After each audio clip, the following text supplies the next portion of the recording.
Have you just gotten into the Yakuza series? Did Zero blow your noodle, and now you want to finish the rest of the games? So, I am one of those new fans of Yakuza. I played the original on PS2 many years ago, with only the story being something I can actually remember from it. Fast forward to 2017, and boom! Here I am again. Except, it's the late 80s in the fictional setting of Kamurocho.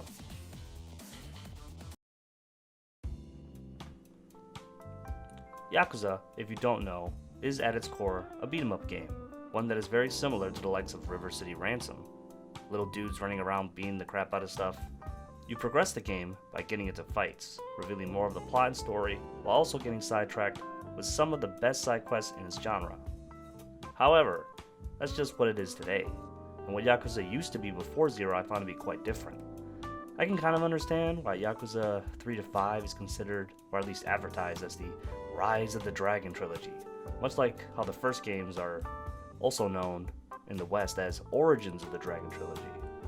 Basically 6 games, 2 trilogies. So what am I doing here? If you're a new fan like me, you probably have been curious about how to tackle these games in order to catch up to the series canon. I mean, come on, they released Yakuza 6 shortly after Yakuza 0 here in the West, so it is only natural you would be curious about the rest of the series up to that point. There were 3 options here that I saw I could use if I wanted to choose how to go about this. I could first play them in release order. This meant going back and actually playing them on their original hardware, being on the PS2 for 1 and 2, and the PS3 for 3 to 5. Or, number 2, I could wait for the remakes of 1 and 2, and then wait for the remasters of 3 to 5. Or lastly, I could play whatever is the newest release regardless of story continuity. But since I'm such a lore nut, I guess I decided to wait. Knowing how I am, I decided to be patient and wait for these remakes and remasters. Because of this, I even picked up their spin-off game Judgment, since it did not require any knowledge of the previous Yakuza games to fully enjoy. And it was a doozy. Awesome English voice acting, great facial features, amazing graphics, the gameplay felt right too. Despite this, the remakes did eventually release, and I got my hands on both Kiwami 1 and Kiwami 2. Kiwami 1 was basically Yakuza 0.5, with a much more limited experience overall, since you can only play as Kiryu, and Kamurocho isn't quite as interesting as previous games. But I get it, it's a remake of the very first Yakuza game, and in comparison, it's a lot better. Kiwami 2 is the second game in the series after Yakuza 6 to use the new Dragon engine, which changed how the exploring and fighting mechanics worked. And in my honest opinion, it works really well for what they want to accomplish in these games. I don't know how it was executed in Yakuza 6, but considering the incremental upgrades each game has with its sequels, it already feels like they nailed it. It feels less arcade-like in its execution, and therefore, attacks and combat in general feels more deliberate, like you are committing to each swing. It's slower because of this new engine, but I don't see that as a downside. However, the ragdoll animations are pretty funny. So now, having played Yakuza 0, and then the remakes of Yakuza 1, and then Yakuza 2, which also had the new Dragon engine, and lastly, Judgment, which also had the Dragon engine, along with fantastic English voice acting, it was time for me to jump into Yakuza 3 with the remaster. This one is a weird one, coming from someone only familiar with 0 and the remakes. Remember, I was coming from this when entering this game. I was worried the visuals would put me off, but after a cutscene or two, I am settled in and ready to take them to the hands. And after a few hours, I started to have a problem with the game. Everyone blocks all the time, like all the time. I can't get hits in when the enemy seems to have an opening. They continuously block everything I throw at them. Grabbing isn't an effective strategy either because they just escape from it all the time. And in Yakuza, when you are grabbing someone, you also have to mash the circle button to lift them. But even when you do grab them or get some hits in, their health barely takes much damage anyway. This all adds up rather quickly going through the opening chapters of Yakuza 3 because you are slowed down to a crawling pace. This is on top of the slow opening of the game anyway, with the story focusing on Kiryu's life after the events of 2, but before the real events of the game itself even begins. So the frustration for me tilted, and that was my time with Yakuza 3. Maybe I didn't give it a fair chance, but even after watching the rest of the cutscenes later to at least catch up with the story before moving on to 4, it didn't feel like I was really missing all that much. The core combat in these games are actually what draws me in most, with the story and characters being the secondary thing drawing me in to play these games. But when the combat doesn't feel enjoyable to play, and when the story doesn't capture me like the previous games I have experienced, then I won't want to play it.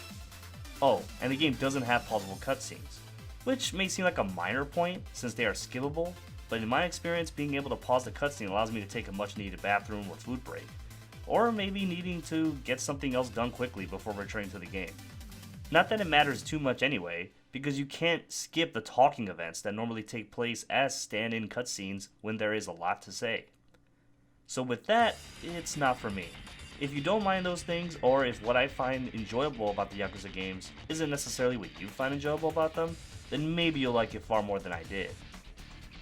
Now, after going back and playing more of Yakuza 3 after playing 5, to just record some footage for this video, a lot of what did not impress me initially did sink in a lot easier, especially because I had seemed to stop right before both the gameplay and world really opened up to be an enjoyable game. I had more options to deal with the combat situation, and had more to do of my own choosing.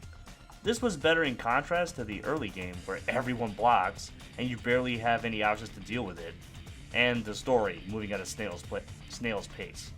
So, by chapter 5 or 6, I would say Yakuza 3 starts to really feel more like a Yakuza game, and a lot more enjoyable from then on. But, if it was enough to put me off before I even got to that point, it is not a great opening. This, I had higher hopes for. It is the first time in the main series you will be able to control more characters, which means more variety in the combat with their own attacks and special moves, but also focus in the plot isn't solely on Kiryu and his perspective, but on 3 other characters as well. So yeah, I was pretty excited to jump in. Visually, you can immediately see it looks better. Both Kamurocho and the character models look nice, though the characters do still have that weird thin-faced wide body look. Is not as easily noticeable compared to 3. And hey, guess what? Enemies don't annoyingly block all the time. Now I can enjoy the combat system. Now I can experiment different combos I unlock. Now I actually feel like playing through the game. The starting character for Yakuza 4 is Shin Akiyama, a smooth loan shark with his own attitude and style, which is strange at first, not starting out as Kiryu for the 5th time, but it eventually matters little, with each character being more than capable of everything Kiryu normally does in these games anyway, like Majima in Yakuza 0. But Akiyama wouldn't be a proper protagonist if he wasn't OP as hell, just overpowered, taking on anyone who wants to mess with him. But this is where the combat shines. You play like previous Yakuzas, going through the combat, exploring, and the story. But that's the only smidge against it, I guess. Smidge? Smudge? I don't know. The story is what I'm talking about here. I had a good time seeing how things unfolded, but the amount of contrived situations and heavily forced twists really makes the whole experience feel like a mess. It's a fun ride, but just don't expect any great suspense or clever reveals like earlier stories in the series, as plot details get reused as reveals again, as if to assume you wouldn't notice. Like, there's a twist, and then they just use the twist again, as if it was the first time they used that twist. So, this plot, combined with the multiple character dynamic of the game, really makes the pace suffer. Because you're playing as a character, you have no idea how he is connected to the very end of their arc in the game, and then you swap to the next character, and have to start from square one with the character's abilities and everything. It's basically like playing a new Yakuza game every time you switch to a different character. And you do this 3 more times after Akiyama. It may not seem like a big deal, but once you actually start playing it, by the end it feels exhausting. I can at least say that if you are strictly playing for the main story, it does go by, but it can be tiring. Overall though, I did enjoy it, but it's not a Yakuza game I'd play again for myself, which is fine, as there are so many entries and they always pack quite a lot of content in them. Speaking of content, that is the name of the game for Yakuza 5. Yakuza 5 I was the most excited for of the 3 in this remastered trilogy, as everything I've seen of the game up to this point was only good. Granted, there were not as many people playing these games when 5 released, like way back, as it was solely a digital download game with no physical release for the PlayStation 3, which limited the audience able to download and play such a large game, and according to the PS4, it's around 25 plus gigs. But today we have the remaster. It looks great, and by this point in the series, we see 5 is looking ever closer to what we got in 0. So with that out of the way, I was really interested. I remember wanting to buy this back in its PS3 release just because of how huge of a game I heard it was. But that was a younger me not interested in continuity or connecting plot lines and such, basically a dumber me. This entry sports 5 playable characters, and now also 5 cities to play and explore in. People online commonly say it takes an average of 40 to 80 hours to finish the story, and 200 plus hours to 100% the game. Yikes, that's massive. At first it sounded exciting to me, 5 different characters and locations to play in, the unlimited potential. But I had to rethink and look at if Yakuza 5 was this big, what reason did they have to go back to only just Kiryu and only Kamurocho in Yakuza 6? Well, my 59-hour playtime has something to say about that. Starting off, our adventure this time is good old Kiryu, and old indeed. He's supposed to be like 44 by this point in the story. This isn't too old, mind you, as he starts the first game at like age 37 and like age 20 in 0. Regardless, Kiryu is your first controllable character, and something else that's new is that we are no longer in the city of Kamurocho, but Nagazugai, Fukuoka. In this location, he's a taxi driver, and speaking of taxi driving, he has a dedicated sub-game where you actually do taxi jobs, but following the laws of the road while doing so. I like this. I never thought being the best legal driver in a video game could be so fun. However, there's also another half to this. Street racing! Yes, you can pimp out that taxi and ride and do some street racing missions alongside your law-abiding taxi duties. Just out of nowhere, you can just street racers. This entire sub minigame also has Kiryu's largest sub-story, connecting all the missions into a nice package of progression beyond your character's raw stats and skills. I spent hours not just finishing his taxi missions, but doing the sub-stories across Nagazugai. Several hours later, and I was off to the next protagonist. Taiga Saijima is my personal favorite from 4 and 5. After a few very familiar scenarios with Taiga, you'll be whisked into the wilderness of Japan. Taiga, like Kiryu, plays like he did in the previous games, but with the quality of life improvements for the combat and game in general. It just feels like a dream to control once you understand how everything works. I will say, however, that Yakuza 5 once again decides to split the story up in a way that makes the characters not really connected to the overarching story until the very end again. So at the end of their arc is when they really connect to the main plot. Though this time it is far more noticeable, as there seems to be quite a focus on the side stories and sub-stories of each character. Hope I didn't lose you there. Side stories are the missions related to their side activity, like Kiryu's taxi missions, while sub-stories are the series' standard of side quests. Taiga Saijima's side story has all to do with hunting and nothing to do with punching. Actual hunting, killing animals for food, setting traps for valuable fur, all very fun and interesting. It's so different that after a while it feels like you're playing a completely different game, which is cool, at least at this point in the game. Beat up a few bears in Yakuza and eventually you'll reach the end, moving on to the next Yakuza 5 character, Haruka Sawamura. Yes, that Haruka, Kiryu's daughter. I was like, no way! How is this even gonna play? Is the little rascal gonna take him all into the hands herself? Sadly, no. Though that would be pretty badass, instead Haruka herself is an entire side game, the biggest in the game as far as I can tell. Haruka is trying to become the next big teen idol in Japan, and what does that entail? Well, rhythm games. Now, I'm a huge fan of rhythm games, so I was actually really excited for this. A rhythm game Yakuza, full of heat moves and character stats to level up, it was exciting, for the first 4 hours. And after those 4 hours, this is by far the weakest point of the game in my opinion. If you plan on trying to do all the sub-stories and side story content, keep in mind you won't even see another fist brawl for several upon several hours. This wouldn't be an issue if Haruka could just go out to beat some heads in if you wanted to break from the rhythm games themselves, just break the pacing of it all. But sadly, all of her content involves this, along with event scenes where you answer questions from TV hosts and interviewers who all seem to want to make Haruka's life more difficult. You do eventually get to play as Akiyama in Haruka's part of the story about halfway through, but by then you may have already done a majority of her content since you wouldn't know he was going to be a part of it. Yes, basically this would be Akiyama's section of the game. It's just that his main side mission, like Kiryu's Taxi or Saijima's hunting missions, happens to be Haruka's idle minigames.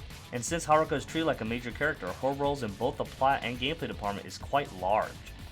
Now you don't have to do all this extra content with Haruka, but any Yakuza fan interested in her as a character, and this being the first time she's directly controlled by the player, you'd want to see what she has to offer. Her content wouldn't be such a slog to go through if there were more song variety instead of what they have here, which is like 3 songs, 2 of which you can't get until you progress her main missions, which doesn't even matter as her first single song has the most missions to be completed with anyway. Yay, the life of grueling idle practice over the same song over and over and over and over. But anyway, Shinada, the last character, which I don't really have too much to say. He has a limited moveset with a focus on a wrestling combat style. He is also a weapon user, taking advantage of having unlimited weapon durability and mastery. And lastly, he has a baseball hitting side game that is really easy yet fun to complete. His section of the game more or less starts to tie everything together. Then the finale happens and boom! Cliffhanger. What? Why? You spend so much time playing through the game with its massively long dialogue, segments that seem to go on for far too long, and scenarios which have repeated events over and over, which seem to just lengthen an already good yet overly bloated game. And a cliffhanger? What? No, don't do that. Don't make me play that huge game and just throw a cliffhanger. Thank God I already knew 6 existed, because if I originally played this when it first came out, oh man, that would not have been good. But if you don't, I think that's the main problem with it. It's bloated. It's just a bloated Yakuza game.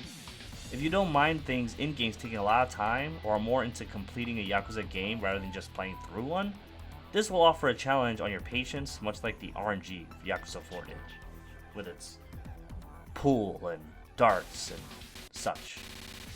But it is already a pretty bloated game, and unless you don't mind that, if you just want all that content anyway, and you don't mind a Yakuza game playing like a completely different game, then this would be for you. So how does it fare for someone trying to catch up to the series canon in preparation for finally playing Yakuza 6? Or hell, maybe even 7, despite it starring an entirely new character and playing like a turn-based RPG? Well, it's fine, honestly. If the story is what you're after, as well as experiencing the many great sub-stories throughout these games, overall I would say you will have a good time. However, you will have to keep in mind the many things the developers had yet to nail down with the pacing, enemy AI, and general quality of life ideas missing that you would find in Yakuza 0 and the remakes.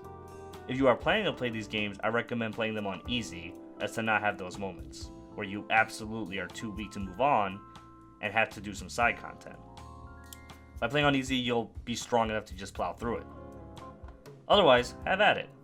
If gameplay is what you're after, and the main Yakuza story doesn't necessarily interest you, then these might not be for you at all. Instead, I would recommend Fist of the North Star. Seriously, play that if you just want more of the satisfying combat that Zero offered. Or play through the games anyway and never finish them.